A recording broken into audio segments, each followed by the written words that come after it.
Morning sunshine, evening moonlight, wherever you're at, this is Charlie. 3, 2, 1. Fills the air, hearts on fire, dreams colliding, lifting higher. East meets west in the rising sun. Life and love fights never done. The conversation around gender has become a battleground, often stripped off its depth and reduced to just absolute noise. In this episode, I take a different path, one that honors the richness, complexity, and quiet power of what gender truly holds. It's time we stop cheapening it with surface-level takes and start seeing it for what it is, a profound force that shapes identity, expression, and connection. Before anyone was canceling anyone over pronouns or debating who gets to pee where, the universe had already dropped its first gender reveal, and it was chaos. Chasing the light, world spins wild, we take control. Up we rise, heart of rock and roll. Spark met silence, penetration crashed into reception, movement flirted with stillness, and boom, the first cosmic intercourse happened. No labels, no hashtags, just polarity, grinding reality into existence. While we're here arguing over bathroom signs, the cosmos is still out there doing tantra with dark matter.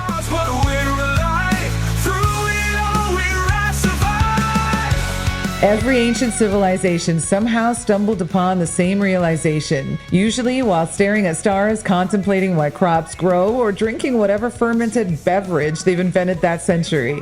In Sumer, the civilization that gave us beer, which frankly deserves more historical appreciation, they personified this duality through Inanna and Dumuzi. Inanna, goddess of sex and war, would literally drag her lovers to the underworld when she got bored of them. Talk about a demanding relationship. The Kabbalah doesn't mince words either. Bina, the cosmic feminine principle, isn't just receiving energy. She's processing it, transforming it, and giving it form. She's not passive, she's selective. Meanwhile, Shakma, the masculine principle, is flinging creative energy in every direction like a cosmic sprinkler system. One discerns, one disperses. Even our most advanced physics can't escape this binary tango. Negative and positive charges don't negotiate their differences. They're fundamentally drawn to each other precisely because of them. Entropy, the universe's tendency towards chaos, is constantly battling structure.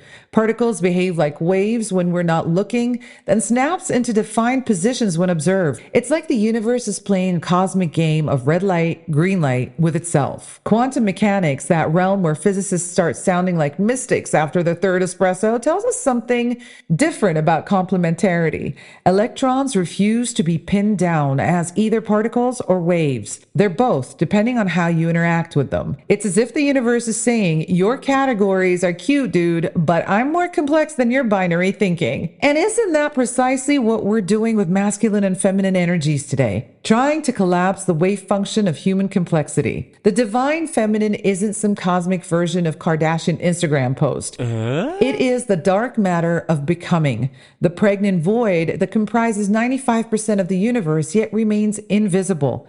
It's the space between words that gives language meaning.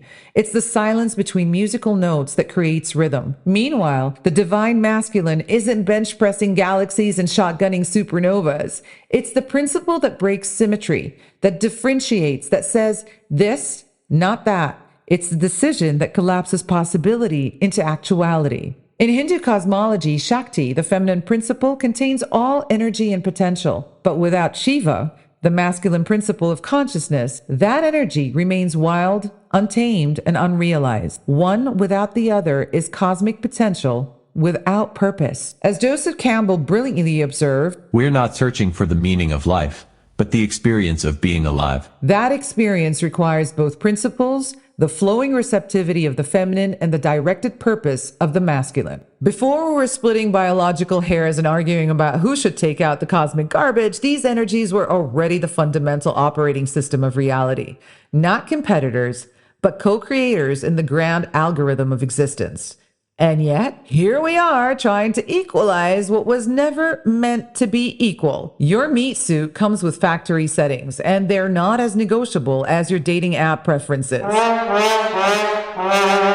Nani? Evolution. That master tinkerer with billions of years of R&D experience didn't just flip a coin when designing male and female brains. It had specific problems to solve. Men's brains contain about 6.5 times more gray matter, the processing centers where information gets crunched like numbers at a tax office. Women's brains have about 10 times more white matter, the communication superhighways connecting these processing centers. One is built for focused problem solving, the other for integrative thinking. This isn't just academic waffling. It's why your husband can tune out a crying baby while fixing the Wi-Fi router, a skill that simultaneously makes women want to kiss and kill them.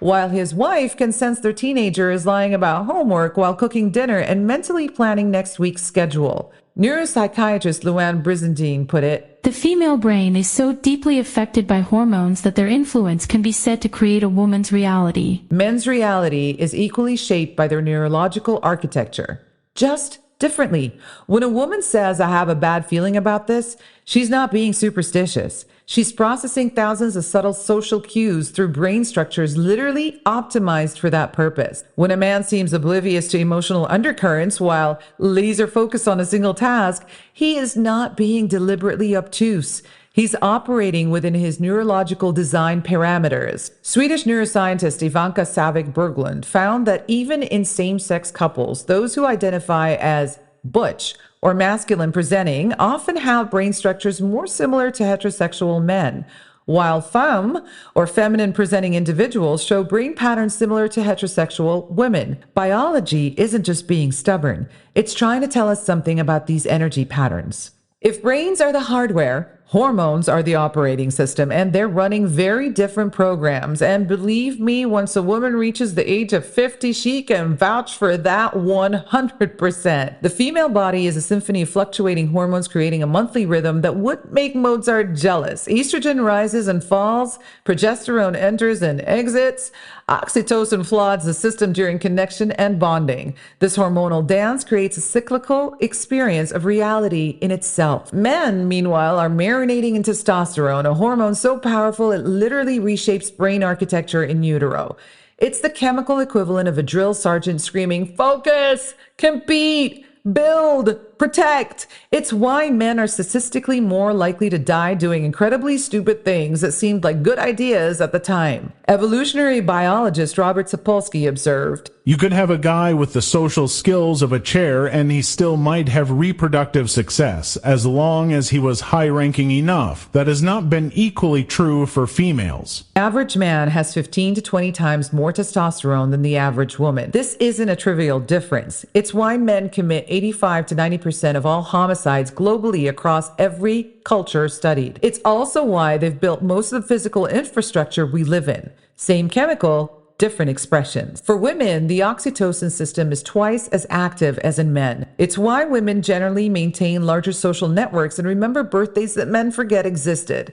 It's not socialization. It's biochemistry creating different priorities and perceptions. In the 1970s, the blank slate theory was revolutionary. The idea that we're born tabula rasa and society writes the script. How wonderfully democratic, how beautifully egalitarian, how demonstrably, catastrophically wrong. The infamous case of David Reimer, a boy raised as a girl after a circumcision accident, was supposed to prove gender was purely social.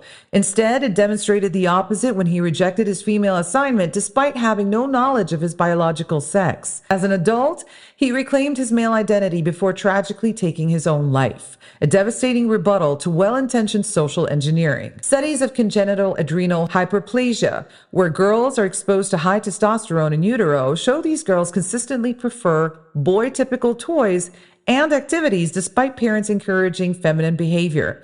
The hormone exposure literally rewires play preferences at a neurological level. Even our closest primate relatives show these differences.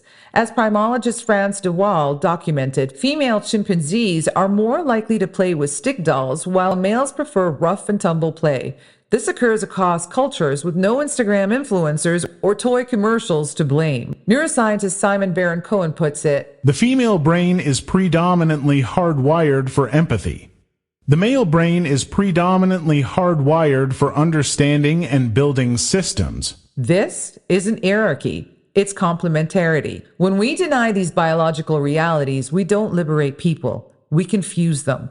We tell them their instincts are wrong, their feelings are social constructs, and their deepest intuitions are suspicious. Camille Paglia, that wonderful iconoclast, stated, If civilization had been left in female hands, we would still be living in grass huts. Not because women are inferior, but because the masculine principle drives a particular kind of progress, while the feminine principle preserves a different kind of wisdom. Nature isn't responding to cultural propaganda. It's responding to patterns woven into the fabric of biology itself. Men and women aren't socially constructed. They're nature's specialized tools, evolved for different but equally crucial purposes. And here is where it gets interesting. Nature doesn't care about your sociology degree. In the wild, gender dynamics aren't debated in faculty lounges. They're expressed with ruthless, beautiful efficiency. I love you. Let's dive into the animal kingdom, where the gender dance gets properly weird. If you think your last relationship was intense, meet the anglerfish, the mascot for taking commitment issues to an evolutionary extreme. Deep in the oceanic abyss, the tiny male anglerfish, about the size of your fingernail, locates a female through scent trails and then bites her. His mouth dissolves her skin and his body, realizing enzymes that gradually fuse him to her bloodstream. Eventually, he loses his eyes, brain, and internal organs until he's nothing but a pair of gonads attached to her body, releasing sperm when she's ready to spawn. Ew! It's not exactly the fairy tale ending Disney pitched us, now is it? Really? When the male literally dissolves his individuality to become part of the female's reproductive system, we're witnessing the ultimate surrender of masculine to feminine energy. She provides the vessel, the direction, the purpose. He provides, well, just the essentials. As marine biologist Ted Pitch observed, this is a unique adaptation in the animal kingdom. The male becomes permanently dependent on the female for blood-transported nutrients, and the female becomes a kind of self-fertilizing hermaphrodite. It's as if nature decided, why maintain two separate bodies when one can do the job? Efficiency trumps identity. It's sad, but it's true. Function transcends form. The masculine dissolves not because it's worthless, but because its essence, its genetic contribution, is what matters, not its independent existence. We share about 98.7% of our DNA with both chimpanzees and bonobos. They're our closest living relatives, yet they've evolved radically different societies based on different gender dynamics. Chimps live in male-dominated hierarchies where violence, intimidation, and raw power determine social position. Males patrol territories, wage war against neighboring groups, and maintain order through fear. Primologist Richard Wrangham documented chimps routinely engage in something disturbingly close to warfare, coordinated attacks on neighboring troops that can eliminate entire communities. The males bond through violence and maintain power through alliance. Bonobos, meanwhile, said, no thanks to all that testosterone-fueled nonsense. Female bonobos form the core social bonds in their groups and maintain peace through an ingenious diplomatic tool. And that tool is sex. And lots of it. Sex between females, sex between males and females, sex to say hello, sex to resolve conflicts, sex because it's just Tuesday. Woo-hoo!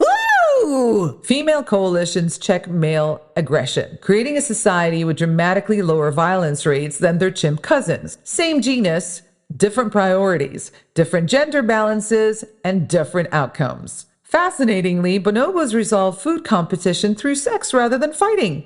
When chimps find food, the males eat first and often monopolize resources, leading to conflict. When bonobos find food, they have sex first, reducing tension, and then share more equally. The Japanese primatologist Takayoshi Kano spent years documenting how bonobo females could collectively drive off even the largest, most aggressive males if they threatened group harmony. In one observation, he recorded 3 females attacking a male who had been overly aggressive toward a juvenile, biting his fingers and toes until he fled screaming. As the wickedly insightful Mary Roach noted, The females run the show in bonobo society. The most dominant male ranks below the most dominant female. Power isn't about physical strength. It's about coalition building and social intelligence.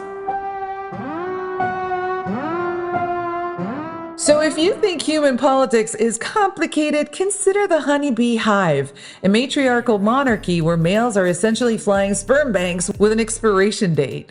The queen bee, after her mating flight, where she collects sperm from multiple drones, returns to the hive to lay up to 2,000 eggs daily for several years.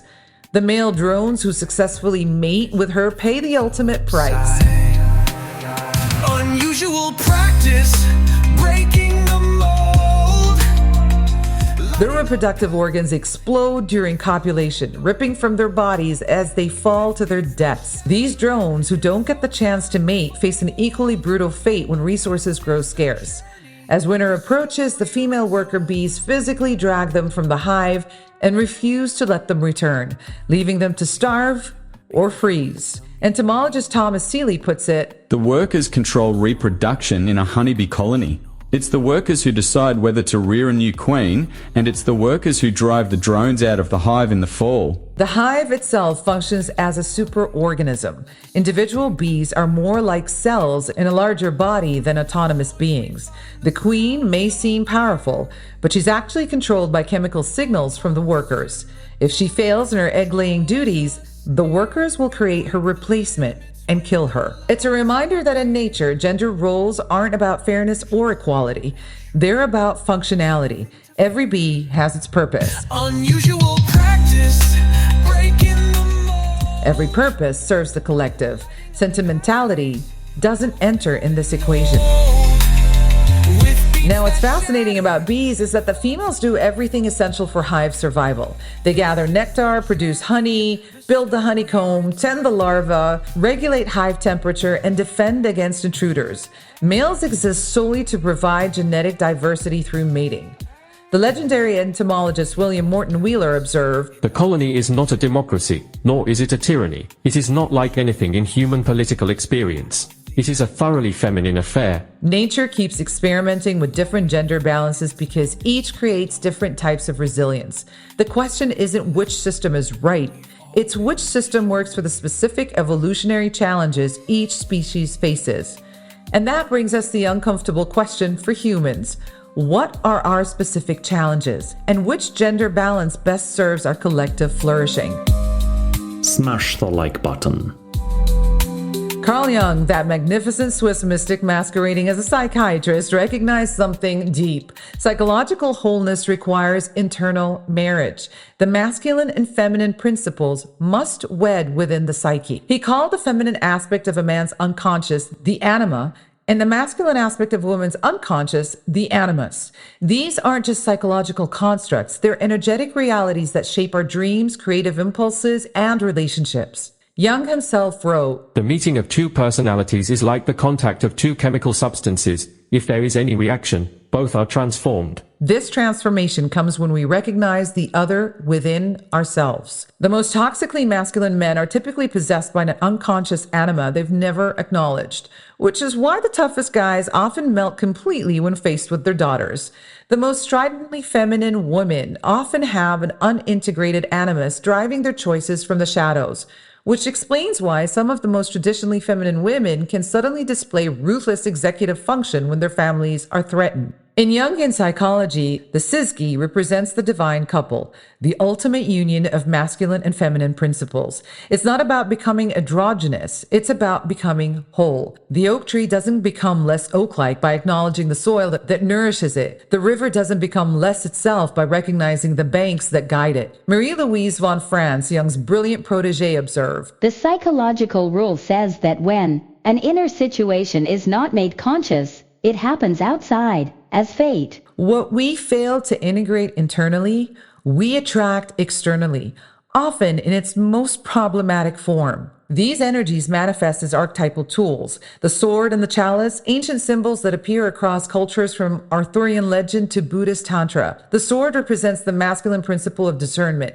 cutting through illusion, defining boundaries, taking decisive action. It's the yes or no, the either or, the capacity to separate signal from noise. Without the sword, we're lost in a sea of possibilities without direction. As the Bhagavad Gita teaches through Krishna's instruction to Arjuna, "Now I am become death, the destroyer of worlds." Sometimes the highest wisdom is knowing what to cut away, what to end, and what to sacrifice. This is Sparta! The chalice embodies the feminine principle of reception, holding space, nurturing potential, containing paradox. It's the both and, the womb of creation, the vessel that transforms by receiving. Without the chalice, we have action without meaning, movement without purpose. The Tao Te Ching captures this beautifully. We shape clay into a pot, but it is the emptiness inside that holds whatever we want. In Celtic tradition, the chalice well at Glastonbury represents the feminine waters of life, while Excalibur represents the masculine principle of rightful action. Neither is complete without the other. The sword without the chalice becomes mere violence. The chalice without the sword becomes formless potential. The late mythologist Michael Meade put it perfectly. True power comes not from constantly asserting our strengths, but from deeply acknowledging our vulnerabilities. The divine masculine isn't afraid of the feminine. It recognizes it as its complement and completion. And here we arrive at our current predicament. A society where women are burning out trying to embody masculine energy without respite, while men are emotionally stunted from suppressing their feminine aspects. Corporate hustle culture celebrates the masculine virtues of competition, achievement, and linear progress, while often dismissing feminine wisdom around cyclical time, relational intelligence, and regenerative rest. The result? Women working themselves into adrenal fatigue trying to operate constantly in masculine mode, denying their cyclical nature. Dr. Christiane Northrup observes, women are not small men. They have their own unique physiology and metabolism, and their own unique psychology. The female body literally operates on a different metabolic clock. Ignoring this is not progressive. It is psychologically illiterate. Meanwhile, men are caught in a strange limbo. Traditional masculinity is labeled toxic, but no compelling alternative has been widely embraced. They're told to be vulnerable, but still expected to be providers and protectors. They're encouraged to express emotions, but often mocked when these emotions don't align with expectations. The brilliant philosopher king Mike Tyson once said, "Everyone has a plan until they get punched in the mouth." Similarly, gender theory sounds great in academic papers until you're facing primal situations that activate ancient instincts. The writer Jack Donovan frames it provocatively. The traditional masculine virtues of strength, courage, mastery, and honor are not social constructs or arbitrary cultural values. They are practical necessities for men who need to work together to survive in a hostile world. We've created a bizarre cosplay of gender. Women in power suits with shoulder pads mimicking male physiques, men performing emotional vulnerability without authentic connection to their feelings. We're all dressed for a masquerade ball, wondering why the champagne tastes flat. What the hell are you talking about? The integration of these principles aren't about returning to 1950s gender roles, guys. It's about honoring energetic truths that predate human civilization itself. It's about recognizing that when we deny these polarities, we don't transcend them. We become unconsciously ruled by them. True liberation isn't pretending we're all the same. It's having the wisdom to dance between energies, knowing which to embody in each moment without shame or constraint. Now let's get our hands dirty with some practical mysticism, because understanding polarity means nothing if you can't bloody well use it. So, gentlemen, your challenge isn't becoming more masculine. Yep, I just said that. The world's practically begging you to swing your metaphorical sword around. Your challenge is embracing the feminine qualities within you without feeling like you've suddenly sprouted a handbag. When was the last time you sat in silence without reaching for your phone? Modern masculinity has become frantic action without reflection. All sword, no chalice. True masculine power comes from stillness first, then deliberate movement. The most powerful men I've met do not dominate rooms, but they actually hold them. They listen with their entire bodies. They speak less, but say more. They understand that masculine presence isn't about volume or force. It's about unwavering attention. Marcus Aurelius, Roman emperor and philosopher, wrote in his Meditations, "The first rule is to keep an untroubled spirit. The second is to look things in the face and know them for what they are." This is masculine energy in its highest form. Clear seeing, without emotional reactivity. Your intuition isn't some feminine trait you've borrowed.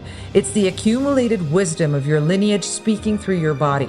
The gut feeling that saved our ancestors from predators didn't come with gender labels attached. Robert Bly, in his masterwork Iron John, challenges men. Some women want a passive man if they want a man at all. The masculine energy is too much to handle. Do you want a passive woman? The divine feminine energy is too much to handle. It's all about energy, not gender. So try this. Next time you're about to leap into action, pause. Take 3 deep breaths. Ask yourself, what's beneath my urgency? That moment of receptivity, traditionally feminine, might just save you from a world of unnecessary struggle. And now, ladies, the world keeps telling you that your power comes from mimicking men. Bullshit! That's like telling a bird that flying requires growing fur. Yeah, it doesn't make sense, does it? Your cyclical nature isn't a weakness. It is actually your superpower. You are literally designed to embody different energies throughout your month. The corporate world wants you static and predictable, but your body actually knows better. The psychologist Marion Woodman brilliantly observed it. Addiction to perfection is the most dangerous addiction of all. The masculine principle seeks perfection. The feminine embraces the perfect imperfection of life itself. Stop apologizing for the space you take up. Your voice isn't too loud. The world's hearing is too dull. Your emotions aren't too much. They're precisely calibrated to the actual state of things. The Hindu goddess Kali, destroyer of illusions, wearer of skulls, isn't apologizing for her wildness. She reminds us that feminine energy isn't just about nurturing. It's about fierce protection of what matters. The feminist theologian Mary Daly declared, "Women have had the power of naming stolen from us." Reclaim it. Your boundaries aren't masculine traits you're borrowing. They're the sacred perimeter of your queendom. So try this. Place your hands on your lower belly. Breathe deeply into that space. Feel the ancestral power in your womb space, whether or not you physically have a womb. This is where life begins. This is where intuition speaks. This is where you know things before you know why you know them. Now, allow me to share with you some practical tools to dance with these energies, regardless of your biological hardware. Breathwork for solar energy. To activate masculine essence, try the breath of fire. It's rapid diaphragmatic breathing through the nose. It builds heat, clarity, and directed energy. Ancient yogis used this to kindle their inner sun. The Pingala Nadi, or solar current. It's literally setting your internal compass. Womb meditations. Create a chalice with your hands over your lower belly. Breathe deeply into this space, imagining a warm red glow. This activates the feminine creative center, what Taoists call the lower Dantian, and what Western mystery schools recognize as the sacral chakra. This is where you receive insight before rational mind catches up. As the occultist Dion Fortune wrote, "Polarity is the basis of manifestation. It is the way things come into being." These practices aren't about reinforcing stereotypes. They're about consciously engaging with energetic currents that run deeper than identity politics. The truly radical act isn't pretending these energies don't exist. It is actually working with them deliberately instead of being unconsciously ruled by them. The balance of masculine and feminine principles determines the rise and fall of entire civilizations.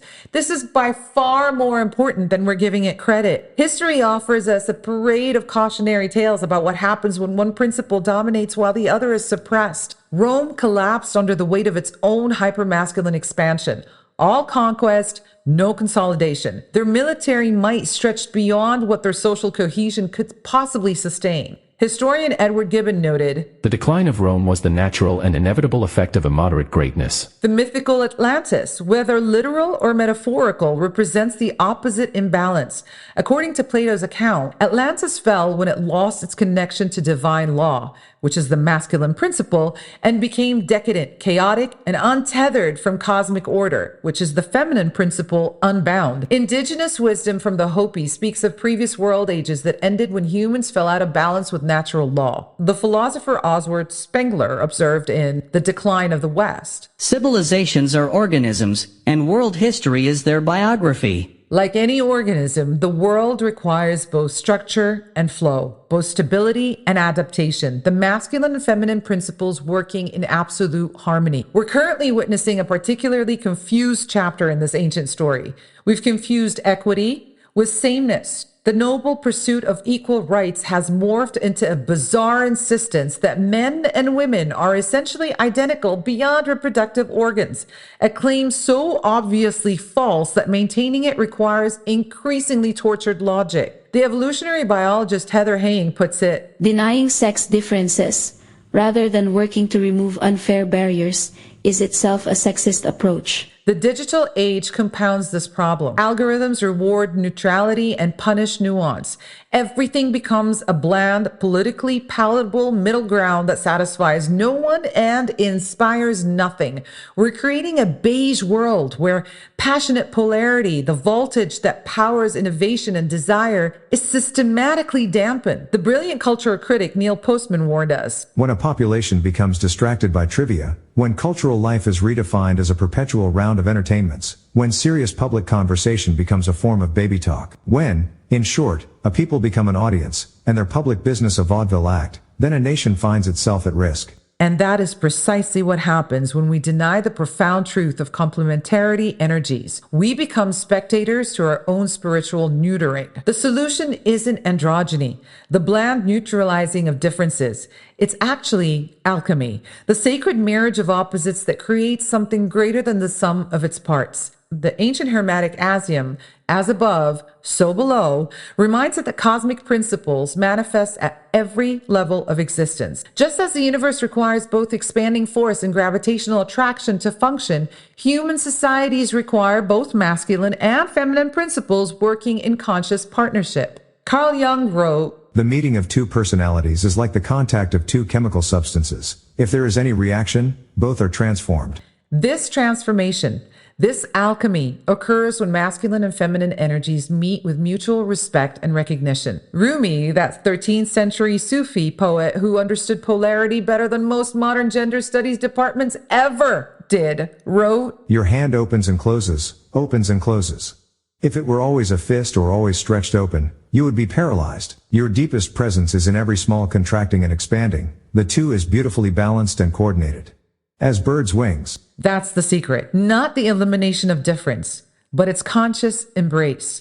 The future belongs not to those who erase polarity, but to those who dance with it, who recognize that masculine and feminine energies are not competitors, but co-creators, not opponents, but dance partners in the cosmic tango that has been unfolding since the first atom split and reunited. Don't forget to like and subscribe.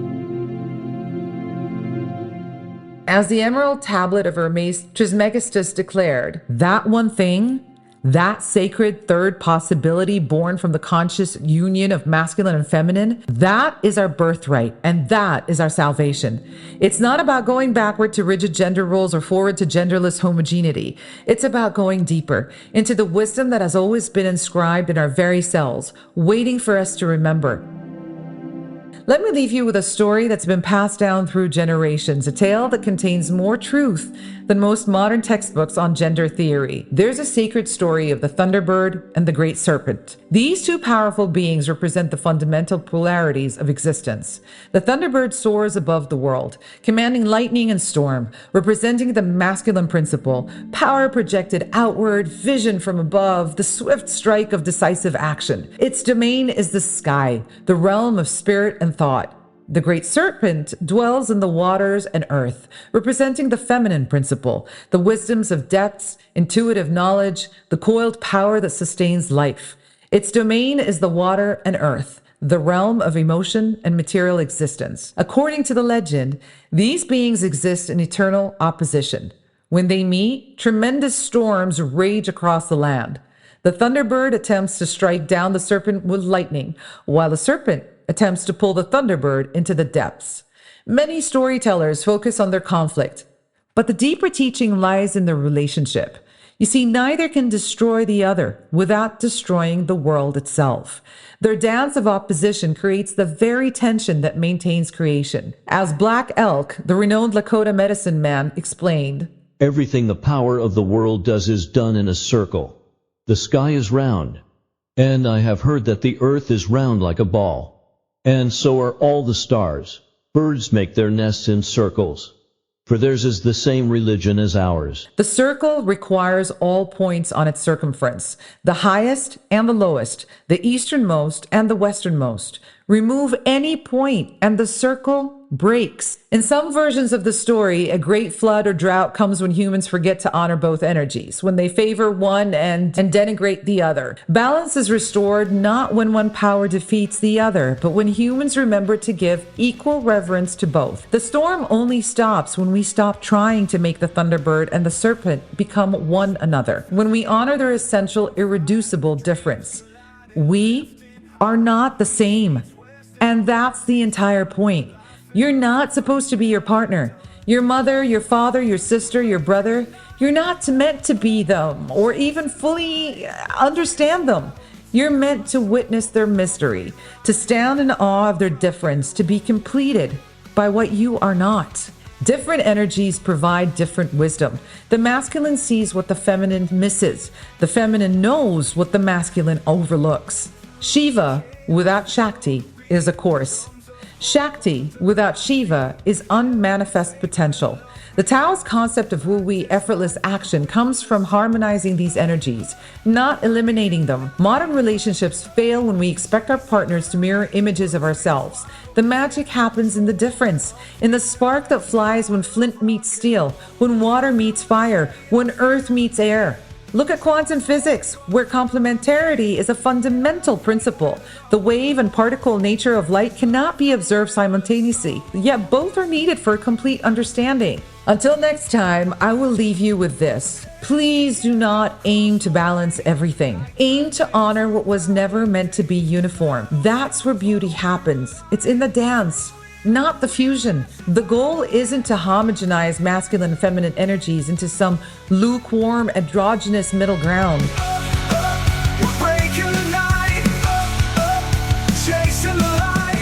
It is to create the sacred third possibility that emerges only when both principles are fully honored in their difference. We do not need a world where masculine and feminine energies are identical. We need a world where they're equally valued, where the sword and the chalice are both recognized as sacred tools, neither superior to the other, and both essential to the whole. The thunder and the serpent, locked in eternal dance, not to destroy each other, but to create the world anew with each encounter. Take it easy on yourself and understand who you are and honor it. That is not just gender theory, that is cosmic law. And perhaps, if we're wise enough to remember it and honor it, that will become our salvation. Ta-da! Mom, somebody just followed me.